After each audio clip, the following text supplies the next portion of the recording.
ملګرو خپل یو غزل د سره شریکومه. زما د غزل مطلب ده چې څومره تریخو حقیقت راته رایاد شو، څومره تریخو حقیقت راته رایاد شو، په خندا کې خپل غربت راته رایاد شو، چې قاعده کې مې په میم باندې نظر شو،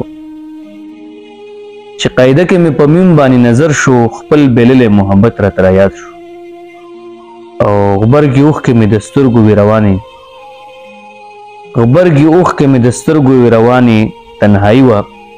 ستا رخصت راته رایاد شو،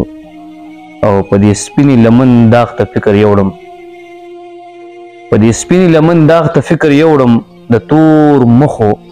تور تهمت راته رایاد شو، او ناڅاپي مې زړه کې سړکې شوې اجمله، ناڅاپي مې زړه کې سړکې شوې اجمله، ستا د سترګو شرارت راته رایاد شو،